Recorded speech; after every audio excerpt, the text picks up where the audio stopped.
অণু বা আয়নের জ্যামিতিক আকৃতি নিয়েই আমাদের আলোচনা চলছে মূলত। তো বন্ড পেয়ার আর লোন পেয়ার এই টার্মটাও বারবার আসছে। তো আমরা দেখলাম যে কিভাবে বন্ড পেয়ারের সংখ্যা বা লোন পেয়ারের সংখ্যা, কখন লোন পেয়ার 0 হচ্ছে, জিওমেট্রি, প্রেডিক্টেড জিওমেট্রি, সেখান থেকে আকৃতি চেঞ্জ হচ্ছে, হাইব্রিডাইজেশনকে কন্ট্রাডিক্ট করছে, অনেক কিছু পড়লাম। এমনকি SF4 এর স্ট্রাকচারও আমরা ডিসকাস করেছি, যেখানে বিকৃত চতুস্তলকীয় হয়ে যাচ্ছে। লোন পেয়ারকে আমরা বিভিন্ন জায়গায় ইকুইটোরিয়াল আর অ্যাক্সিয়াল পজিশনে অল্টারনেট করে বসিয়ে দেখছি যে কোথায় স্টেবল স্ট্রাকচার পায়। তো আরো বেশি করে এই বিষয়গুলো মধ্যে আমরা ঢুকবো, দেখব যে কিভাবে এই বিকর্ষণ শুধু যে লোন পেয়ারই বিকর্ষণ করছে বা লোন পেয়ার বন্ড পেয়ার বা তার বিকর্ষণটা কি, এই বিকর্ষণ কিভাবে বন্ধন কোণকে প্রভাবিত করছে, এবং আরো কিছু জিওমেট্রিক্যাল চেঞ্জের যে বিষয়গুলো রয়েছে, মানে চেঞ্জগুলো যে হচ্ছে তার বিষয়ে খুঁটিনাটি আলোচনা করব with the help of valence shell electron pair repulsion theory. এই valence shell electron pair repulsion theory কিন্তু ওই বন্ডেড ইলেকট্রন বা বন্ধন জোড় এবং নিঃসঙ্গ ইলেকট্রন মূলত এদের উপরই ভিত্তি করে এবং এদের ওই বিকর্ষণের উপর ভিত্তি করেই কিন্তু মূলত এটা এস্টাবলিশড হয়েছে। তো ধরা হয়েছে যে লোন পেয়ার গুলো কিন্তু ওই সেন্ট্রাল অ্যাটমের উপর লোকালাইজড রয়েছে, সেভাবেই ওকে কনসিডার করা হয়েছে। আর বন্ড পেয়ার গুলো কিন্তু দুটো অ্যাটমের মধ্যে শেয়ার্ড। অর্থাৎ আরেকবার আমরা রিক্যাপিচুলেট করে নিচ্ছি যে লোন পেয়ার হচ্ছে যে নিঃসঙ্গ ইলেকট্রন জোড়, যেটা কিন্তু কেন্দ্রীয় পরমাণুর উপরই লোকালাইজড। আর বন্ড পেয়ার হচ্ছে দুটো পরমাণুর মাঝখানে যে একজোড়া ইলেকট্রন তাদেরকে আবদ্ধ করে রেখেছে, অর্থাৎ বন্ধন তৈরি করেছে, তাই হলো বন্ড পেয়ার। এখন এই যেহেতু এরা ইলেকট্রন অর্থাৎ নেগেটিভলি চার্জ, তারা কি করে, একে অন্যকে বিকর্ষণ করে, কোয়াইট ন্যাচারাল। এবং এই বিকর্ষণ বিভিন্ন রকমের হচ্ছে। বন্ড পেয়ারকে আমরা BP দিয়ে চিহ্নিত করছি, লোন পেয়ারকে LP দিয়ে। তাহলে বিকর্ষণের ক্যাটেগরিগুলো দেখো, BP অর্থাৎ বন্ড পেয়ারের সাথে বন্ড পেয়ার, বন্ড পেয়ারের সাথে বন্ড পেয়ারের বিকর্ষণ হচ্ছে। BP-LP অর্থাৎ বন্ড পেয়ার, বন্ধন জোড় এবং নিঃসঙ্গ ইলেকট্রন জোড়, অর্থাৎ বন্ড পেয়ার আর লোন পেয়ারের মধ্যে বিকর্ষণ হচ্ছে। এই লোন পেয়ার আর bond pair, lone pair bond pair, এদের মধ্যে বিকর্ষণ হচ্ছে। আর এক রকম LP-LP অর্থাৎ দুটো লোন পেয়ার, যেখানে দুটো লোন পেয়ার রয়েছে তাদের মধ্যেও বিকর্ষণ হচ্ছে। এবং এই যে বিকর্ষণগুলো কিভাবে প্রভাবিত করছে, দুটো বন্ড পেয়ার, মনে করো দুটো বন্ড পেয়ার, এই দুটো পরমাণুকে, এই দুদিকে দুটো বন্ড, এদের মধ্যে যদি বিকর্ষণ হয়, তার মানে এই পেনটা আর এই পেনটা যদি দুটো বন্ড হয়, বিকর্ষণ করা মানে এরা একে অন্যকে ঠেলে দেবে। তার মানে এদের মধ্যে যে কোণটা আগে এরকম ছিল, বিকর্ষণের ফল কি হলো, কোণটা বৃদ্ধি পেল। তাহলে বন্ড পেয়ার বিকর্ষণ বন্ধন কোণকে বৃদ্ধি করে। ওকে, এবারে ধরো এই বন্ড পেয়ারের মাথায় একটা লোন ইলেকট্রন মানে একটা লোন পেয়ার অফ ইলেকট্রন আছে। এই আঙুলটা মনে করো লোন পেয়ার ইলেকট্রন, এই দুটো বন্ড। তাহলে এই লোন পেয়ার ইলেকট্রনটা কি করবে, বিকর্ষণ করবে কাকে, বন্ড পেয়ারকে, দুদিক থেকেই বিকর্ষণ করছে। তাহলে আগে এরম ছিল যখন কোনো লোন পেয়ার ইলেকট্রন নেই, ঠিক আছে, লোন পেয়ার ইলেকট্রন উপরে থেকে ওদের ঠেললো, দুদিক দিয়ে ঠেললো, লোন পেয়ার এদিক দিয়েও ঠেলছে, লোন পেয়ার একে এদিক দিয়েও ঠেলছে, ঠেলে কি হলো, অ্যাঙ্গেলটা কমে গেল। তাহলে বন্ধন কোণ লোন পেয়ার বন্ড পেয়ার রিপালশনের ফলে কমে যাচ্ছে। আবার যদি দুটো লোন পেয়ার থাকে, মনে করো এই দুটো লোন পেয়ারের মধ্যে যে বিকর্ষণ বল হবে, লোন পেয়ার যেহেতু বেশি এরিয়া জুড়ে থাকে তাই ওদের বিকর্ষণ বল বেশি হবে। তো এই লোন পেয়ারের মধ্যে যে বিকর্ষণ হবে সেটা সবচেয়ে বেশি, অর্থাৎ লোন পেয়ার বিকর্ষণের মান সবচেয়ে বেশি হবে। এবং এই লোন পেয়ার বিকর্ষণ কি করবে, বন্ডগুলোকে, লোন পেয়ারগুলো ওয়াইড হবে এবং নিচের যে বন্ড সেই বন্ডটা কমে যাবে।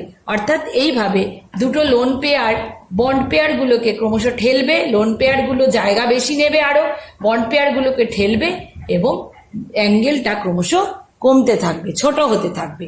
ঠেলার দরুন এই দুটো বন্ড কাছাকাছি চলে আসবে, বন্ড অ্যাঙ্গেল ছোট হতে থাকবে। তাহলে মোট কি হলো, বন্ড পেয়ার রিপালশন বন্ধন কোণকে বৃদ্ধি করে, বন্ড পেয়ার লোন পেয়ার বন্ধন কোণকে কমায়, আর লোন পেয়ার বন্ধন কোণকে কমিয়ে দেয়, আরো বেশি করে কমায়। তো লোন পেয়ার রিপালশনটা সবচেয়ে বেশি হয়, লোন পেয়ারের রিপালশন সবচেয়ে বেশি হয়, কারণ লোন পেয়ার ইলেকট্রনগুলো কি হয়, অনেকটা বেশি জায়গা জুড়ে থাকে, মোর স্পেস অকুপাই করে থাকে কম্পেয়ার টু বন্ড পেয়ার। তাহলে লোন পেয়ার বিকর্ষণ সবচেয়ে কম কখন হবে, যখন তাদের মধ্যে অ্যাঙ্গেল 180 ডিগ্রি হবে, অর্থাৎ এই নাম্বার 1। নাম্বার 2তে যখন 120 ডিগ্রি হবে তখন মাঝামাঝি জায়গায় থাকবে, আর নাম্বার 3তে যখন 90 ডিগ্রি কোণে থাকবে তখন এলপি বিকর্ষণ সর্বাধিক।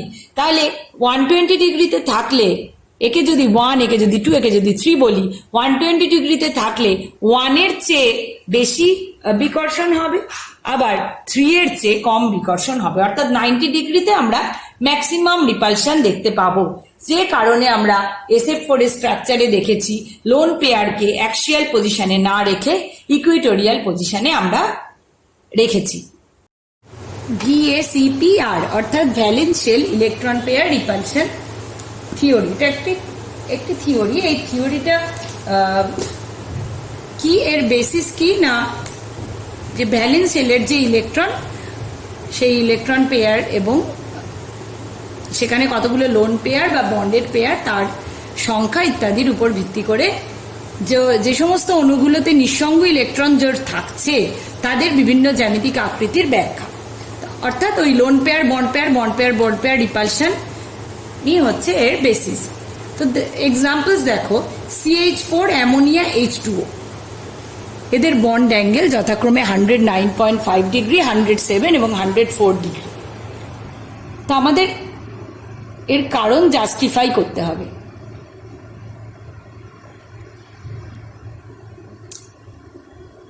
CH4 অ্যামোনিয়া এবং H2O এদের প্রত্যেকের ক্ষেত্রেই কেন্দ্রীয় পরমাণু যথাক্রমে কার্বন, নাইট্রোজেন ও অক্সিজেন, এরা sp3 সংকরায়িত।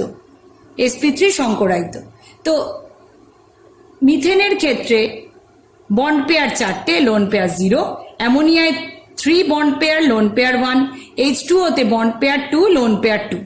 অর্থাৎ sp3 হাইব্রিডাইজড হলেও লোন পেয়ারের সংখ্যা আলাদা আলাদা, প্রথমটায় 0, পরেরটায় 1, তারপরটায় 2।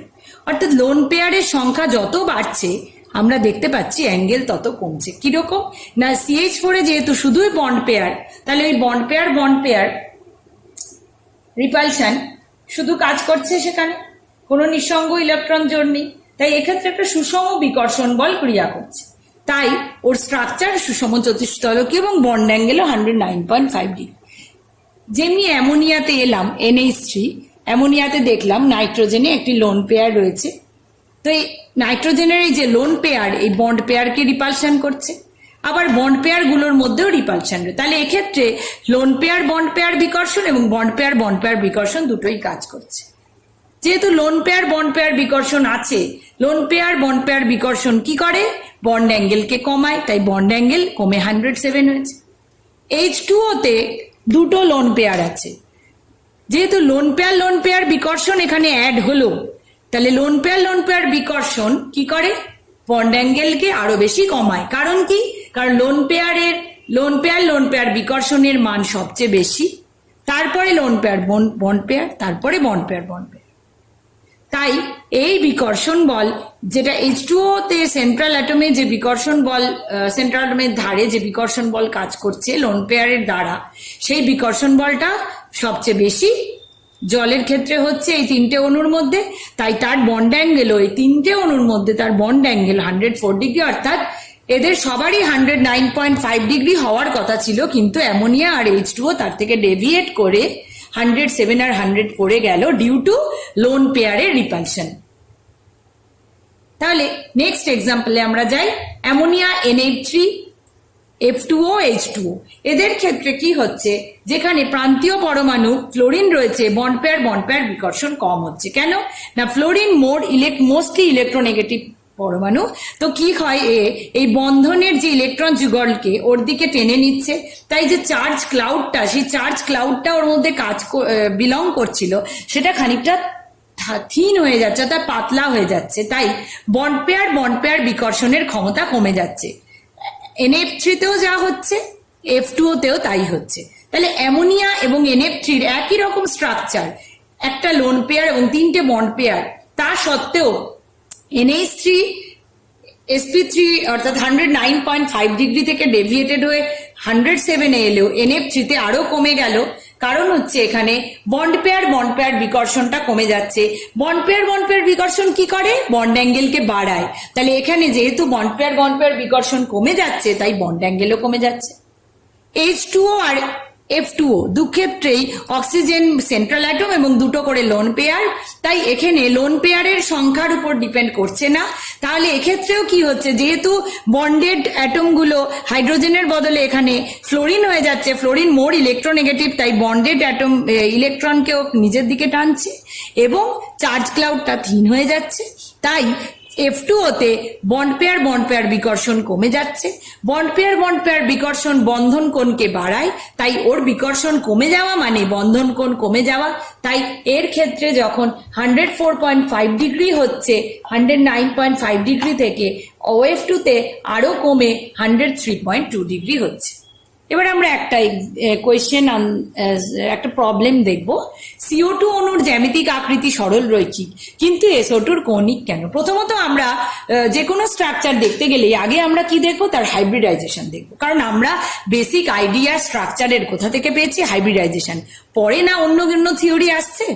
তো CO2 এর হাইব্রিডাইজেশন জানতে গেলে আমরা ওই অঙ্ক কষলাম। X এর ভ্যালু অর্থাৎ হাইব্রিড অরবিটালের সংখ্যা পেলাম 2, sp2 মানে sp, এবং নিঃসঙ্গ ইলেকট্রন জোড় বা LPর মান পেলাম 0। সুতরাং ও sp যে স্ট্রাকচার দেয় অর্থাৎ সরল রৈখিক, সেই স্ট্রাকচারই ওর থাকবে, তাই বন্ড অ্যাঙ্গেলও 180 ডিগ্রি হবে। নাও গো ফর SO2। SO2 তেও আমরা ক্যালকুলেট করে দেখলাম 3 অর্থাৎ sp2। এখন sp2 হলে ওর স্ট্রাকচার কিরম হবে? ট্রায়াগোনাল প্ল্যানার বা ত্রিকোণীয় সমতলীয়, কিন্তু এক্ষেত্রে ক্যালকুলেট করে লোন পেয়ার পাওয়া গেল 1, 3 - 2 x মাইনাস দ্বিযোজী পরমাণুর সংখ্যা 2, তাই 3 - 2, তাহলে 1। তাহলে এই লোন পেয়ার থাকার জন্য ওর 120 ডিগ্রি থেকে অ্যাঙ্গেল কমে 109.5 ডিগ্রি হচ্ছে, কারণ লোন পেয়ারের বিকর্ষণ কি করে? বন্ধন কোণকে কমিয়ে দেয়। নেক্সট প্রবলেম দেখো, H2S এ HSH বন্ধন কোণের মান 92 ডিগ্রি, কিন্তু H2O তে HOH বন্ধন কোণের মান 104.5 ডিগ্রি। কেন? আবার দেখো, HNH অর্থাৎ অ্যামোনিয়াতে বন্ধন কোণ যখন 107.4 ডিগ্রি, PH3 তে বন্ধন কোণের মান 94 ডিগ্রি। সেটাই বা কেন? তার কারণ হচ্ছে দেখো, সালফার এবং অক্সিজেন উভয়ই কিন্তু একই শ্রেণীর মৌল, কিন্তু এদের পর্যায় আলাদা। অর্থাৎ সালফার আর অক্সিজেনের মধ্যে অক্সিজেন দ্বিতীয় পর্যায়ের হলেও সালফার কিন্তু তৃতীয় পর্যায়ে। তৃতীয় পর্যায়ে মৌলগুলোর ক্ষেত্রে আমরা ডি অরবিটালের ইনভলভমেন্ট দেখতে পাই। ঠিক যেমন অ্যামোনিয়ার নাইট্রোজেন দ্বিতীয় পর্যায়ের মৌল, ফসফিনের ফসফরাস অর্থাৎ সেন্ট্রাল অ্যাটম তৃতীয় পর্যায়ের মৌল। এদের তুলনা কেন করছি? কারণ H2S আর H2O তে আর কোনো স্ট্রাকচারাল ডিফারেন্স নেই, শুধু সেন্ট্রাল অ্যাটম আলাদা। অ্যামোনিয়া আর ফসফিনেও আর কোনো স্ট্রাকচারাল ডিফারেন্স নেই, শুধু সেন্ট্রাল অ্যাটম আলাদা। তাহলে আমাদের দেখতে হবে, মানে হাইব্রিডাইজেশন যেহেতু এক, তাহলে আমাদের দেখতে হবে অন্য রিজনগুলো আমাদের সার্চ করতে হবে। তো অন্য রিজন সার্চ করতে গিয়ে আমরা দেখলাম যে ওদের সেন্ট্রাল অ্যাটমগুলো একই গ্রুপের হলেও অন্য পর্যায়ে অবস্থিত। অর্থাৎ অক্সিজেন এবং নাইট্রোজেনে ডি অরবিটালের অ্যাবসেন্স রয়েছে, অর্থাৎ সেখানে কোনো যোজ্যতা কক্ষে ফাঁকা ডি অরবিটাল নেই, কিন্তু সালফার এবং ফসফরাসে আছে, কারণ এরা তৃতীয় পর্যায়ের মৌল। তাই এদের ক্ষেত্রে এরা অনেক লার্জার স্পেস পায়। লার্জার স্পেস পাওয়ার জন্য অর্থাৎ বেশি জায়গা পাওয়ার জন্য এদের লোন পেয়ার বন্ড পেয়ার বিকর্ষণও অনেক বেশি হয়। তো লোন পেয়ার গুলো লার্জার স্পেস পাচ্ছে চার্জ ক্লাউডটা। তো লোন পেয়ার বন্ড পেয়ার বিকর্ষণ বেশি হওয়ার জন্য কি হয়, বন্ড অ্যাঙ্গেল কমে। তাহলে H2S আর H2O এর মধ্যে H2O তে যেখানে 104.5 ডিগ্রি হচ্ছে, সেখানে মানে 109.5 ডিগ্রি সকলের হওয়ার কথা ছিল, কিন্তু H2S এ যেখানে H2O তে যেখানে 104.5 ডিগ্রি হচ্ছে, একই গ্রুপের অন্য মৌল থার্ড পর্যায়ের মৌল এস এসে ইন্ট্রোডিউস হওয়ার জন্য, তার ডি অরবিটালের উপস্থিতির জন্য, যেহেতু তার লোন পেয়ার বন্ড পেয়ার বিকর্ষণ আরো বেশি হচ্ছে, তাই বন্ড অ্যাঙ্গেল আরো কমে কত হলো, 92 ডিগ্রি।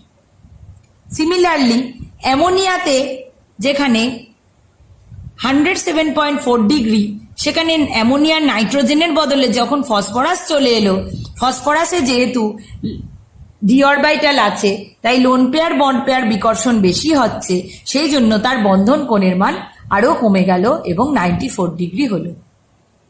সুতরাং ফাঁকা ডি অরবিটালের উপস্থিতি বন্ধন কোণের মানকে এইভাবে প্রভাবিত করছে। কিভাবে না, তখন লোন পেয়ার বন্ড পেয়ার বিকর্ষণ বৃদ্ধি পাচ্ছে এবং বন্ধন কোণের মান হ্রাস পাচ্ছে।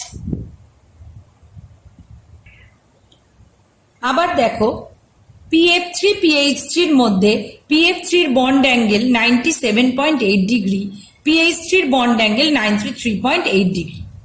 আবার ASF3 আর ASH3 এর মধ্যে বন্ড অ্যাঙ্গেল দেখো, যেখানে ফ্লোরিন আছে বন্ড অ্যাঙ্গেলটা বেশি, এবং ফ্লোরিন না থাকলে শুধু হাইড্রোজেন থাকলে বন্ড অ্যাঙ্গেল কম। এদের ক্ষেত্রে কি হয়, এরাও কিন্তু আমাদের হাইব্রিডাইজেশন দেখার দরকার নেই, সবাই একই সংকরায়নে রয়েছে, অর্থাৎ সংকরায়ন এদের সকলেরই sp3, কিন্তু তাহলে বন্ড অ্যাঙ্গেলের তারতম্য কেন হাইড্রোজেনের বদলে ফ্লোরিন এলে চেঞ্জ হয়ে যাচ্ছে, কেন হচ্ছে না, এক্ষেত্রে ফ্লোরিনের লোন পেয়ারের আংশিক স্মরণ হচ্ছে, অর্থাৎ এখানে ফ্লোরিন PF3 হিসেবে যে ছিল, ফ্লোরিনের যে লোন পেয়ার ছিল, প্রান্তীয় পরমাণুতে যে লোন পেয়ার ছিল, সেই লোন পেয়ার কি করছে, একটা ব্যাক বন্ডিং করছে, যেরকম একটা FP এর মধ্যে একটা আংশিক ভাবে সরে গিয়ে সেখানে একটা দ্বিবন্ধন চরিত্র তৈরি করছে, অর্থাৎ একটা ডাবল বন্ড ক্যারেক্টার আসছে। কিভাবে না, ফ্লোরিনের যে লোন পেয়ার ছিল তারা শিফট হয়ে গিয়ে এখানে একটা ডাবল বন্ড তৈরি করছে, তারপরে ফ্লোরিনটা ক্যাটায়নিক চার্জ পাচ্ছে। তো এর ফলে এই দ্বিবন্ধন চরিত্র আনার জন্য এক্ষেত্রে বন্ড অ্যাঙ্গেলটা ততটা না কমে 97.8 ডিগ্রি হচ্ছে। সেম Cl2O তেও তাই, সেক্ষেত্রেও বন্ড অ্যাঙ্গেল কিন্তু বৃদ্ধি পাচ্ছে, অর্থাৎ দ্বিবন্ধন চরিত্র আনলে কি হচ্ছে,